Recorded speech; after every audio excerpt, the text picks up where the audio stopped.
Bismillahirrahmanirrahim. Assalamualaikum warahmatullahi wabarakatuh. Perkenalkan, kami dari kelompok 9 mata kuliah aspek hukum dalam bisnis yang diampu oleh Ibu Ratu Ayu Primi Putri Sodmaja Eshum MM. Baiklah, sebelumnya izinkan saya memperkenalkan diri terlebih dahulu. Perkenalkan, nama saya Muharawati, NIM 220177, kelas RA 8, Prodi Manajemen Fakultas Ekonomi dan Bisnis. Dan perkenalkan rekan yang di sebelah kiri saya yang bernama Zulfikar. Izin memperkenalkan diri, nama saya Zulfikar dengan NIM 220405, kelas RA 8, Program Studi Manajemen Fakultas Ekonomi dan Bisnis. Terima kasih. Lanjut ke sebelah kiri Zulfikar, yaitu Muhammad Fatoni. Baiklah, izin memperkenalkan diri rekan-rekan. Baiklah, nama saya Muhammad Fatoni dengan NIM 220328, Program Studi Manajemen Fakultas Ekonomi dan Bisnis. Baik, selanjutnya di sebelah kanan saya yaitu Mutiara.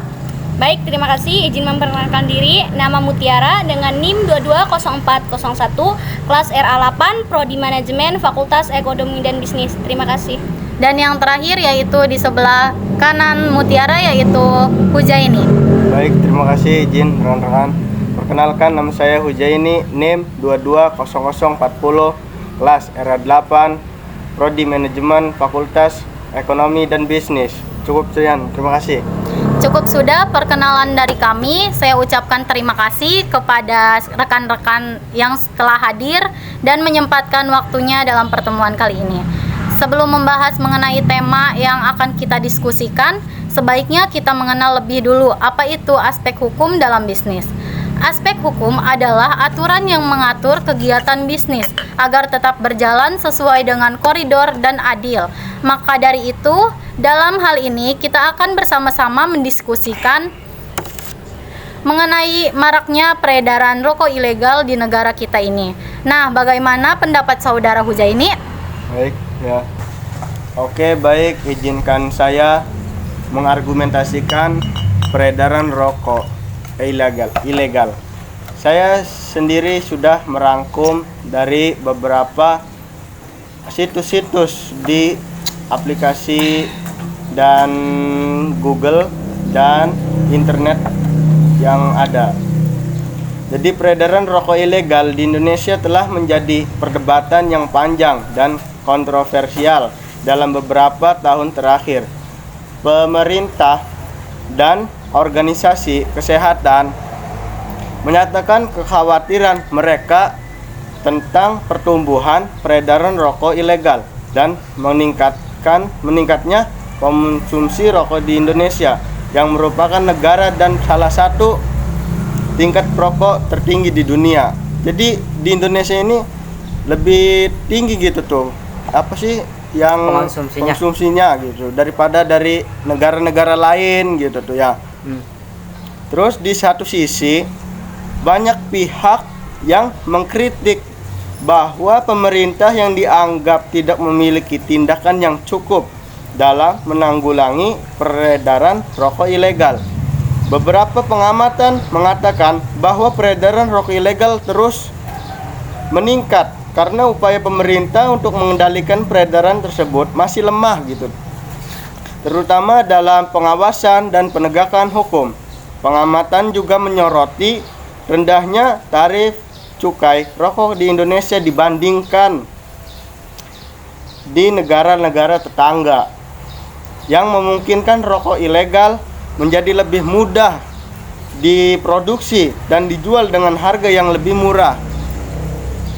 Di sisi lain, ada juga yang berargumen bahwa pemerintah telah melakukan berbagai upaya peredaran rokok ilegal. Pemerintah telah melakukan tindakan seperti perlarangan iklan rokok. Jadi buat kita itu lebih baik jangan diedarkan secara apa sih yang terus terang gitulah, umum lah buat yang ya kan sekarang itu banyak yang kalangan muda, anak-anak juga memegang HP gitu tuh kan, di situ tuh ngelihat kok enak amat ya gitu tuh ya, serem, ada yang serem gitu tuh gambarnya tuh, ada yang tenggorokannya itulah gitu tuh, dan lebih bahaya juga gitu tuh bagi orang hamil, terus anak-anak kecil, itu kan asapnya itu lebih berbahaya daripada orang yang merokok gitu tuh. Oh, berarti gini ya, perokok pasif lebih imbasnya lebih berbahaya daripada perokok aktif gitu. Nah iya, jadi gitu. Dan ya harusnya mah jangan dipersebarluaskan gitu tuh iklan ini nih.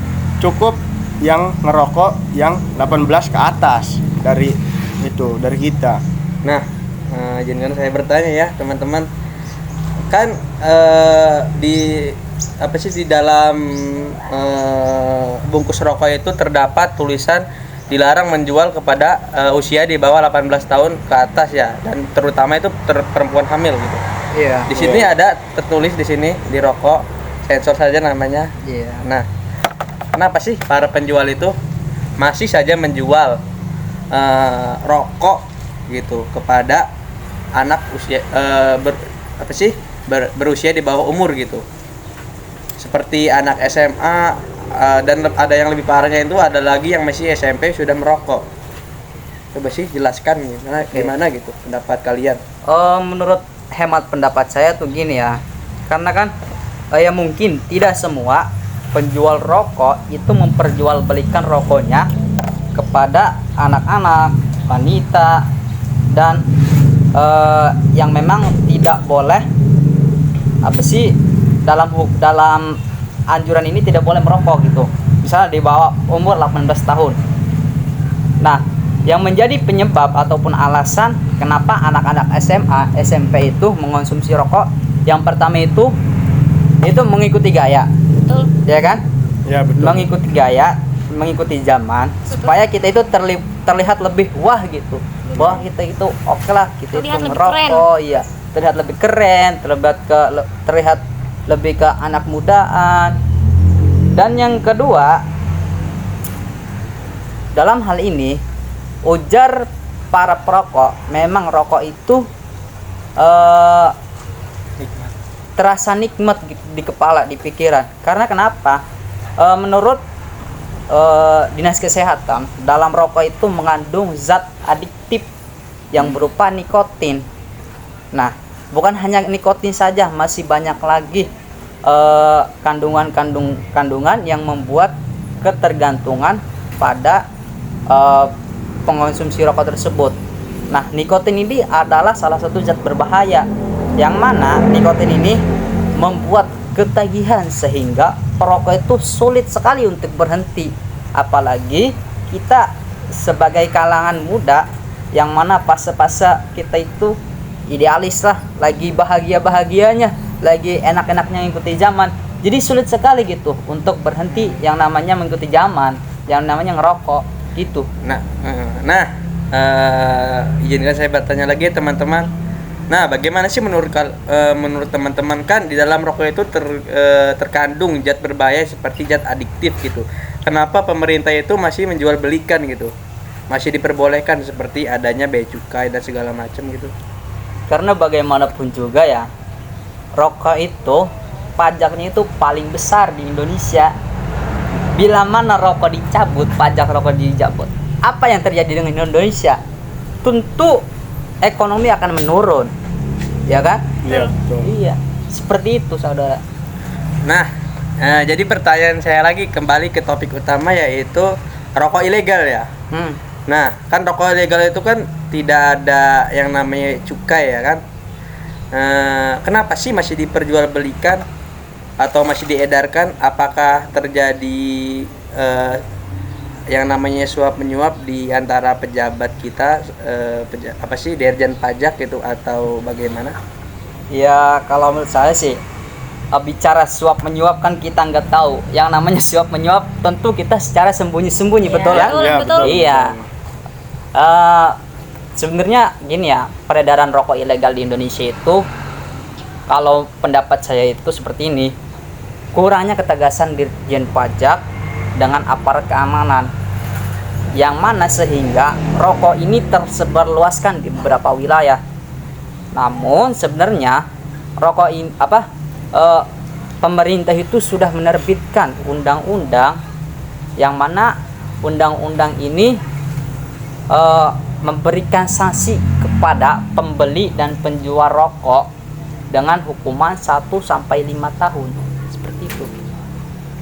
Jadi sebenarnya pemerintah ini sudah berupaya, namun dalam hal itu mereka bea cukai ataupun dirjen pajak dan lain sebagainya kurang maksimal dalam melaksanakan tugas itu.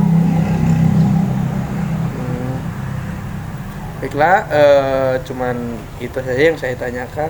Mungkin teman-teman lagi ada yang mau menanyakan. Apakah masih ada rekan-rekan yang ingin berpendapat mengenai kasus peredaran rokok tersebut? Sepertinya cukup. Terus apa sih upaya pemerintah dalam menanggapi kasus tersebut gitu? Dalam upaya membasmi peredaran rokok ilegal, perlu adanya kerjasama antara pemerintah, aparat penegak hukum, industri rokok dan masyarakat. Semuanya perlu bekerja sama untuk meminimalisir peredaran rokok ilegal dan mengurangi konsumsi rokok secara keseluruhan. Dan salah satu upaya pemerintah dalam mengatasi permasalahan peredaran rokok ilegal adalah melalui didirikannya kawasan industri hasil tembakau atau KIHT. Pembentukan KIHT sesuai dengan Peraturan Menteri Keuangan Nomor 21 PMK 04 2020 sebagai upaya untuk meningkatkan daya saing industri kecil dan menengah, khususnya industri hasil tembakau di Indonesia. Mungkin itu saja.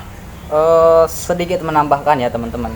Jadi seperti yang sudah saya sepakat, seperti yang sudah disebutkan tadi oleh saudara Mutiara, bahwasanya pemerintah itu sudah memberikan upaya-upaya terbaik untuk negara kita ini terkait merajalelanya penyebaran rokok ilegal.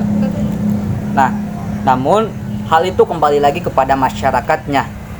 Kenapa kita kebanyakan masyarakat mengonsumsi rokok ilegal? Karena gini, rokok ilegal itu jauh lebih murah dibandingkan rokok legal. Kenapa? Ya sudah dijelaskan seperti tadi, karena rokok ilegal tersebut tidak melalui Dirjen Pajak atau bea cukai, yang mana sehingga hal tersebut tidak sama sekali dikenai pajak, sehingga dalam proses distribusinya itu jauh lebih murah dibandingkan rokok legal. Dan ujar para perokok ilegal bahwasanya rokok ilegal itu rasa dan kuantitas isinya itu tidak jauh berbeda dengan rokok legal, sehingga mereka berpikir kalau ada yang enak, kuantitasnya banyak, kenapa kita harus cari yang mahal? Betul. Bukankah begitu? Betul. Iya.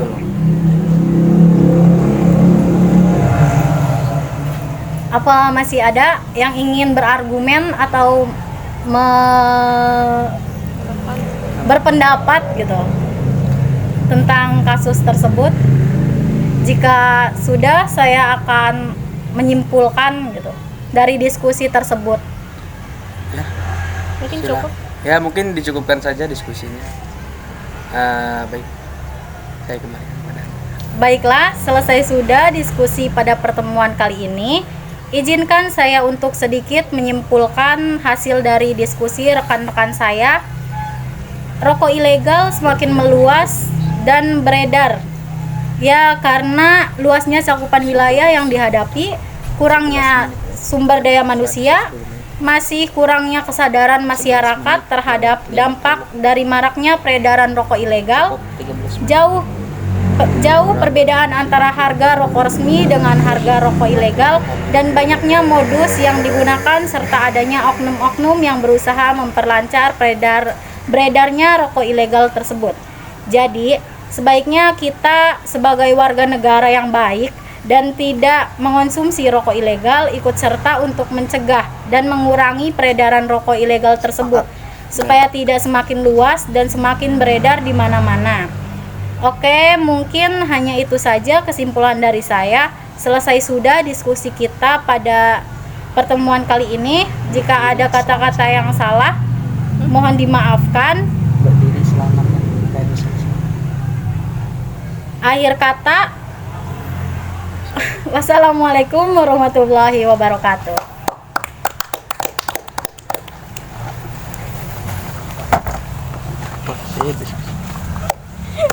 Oke, good.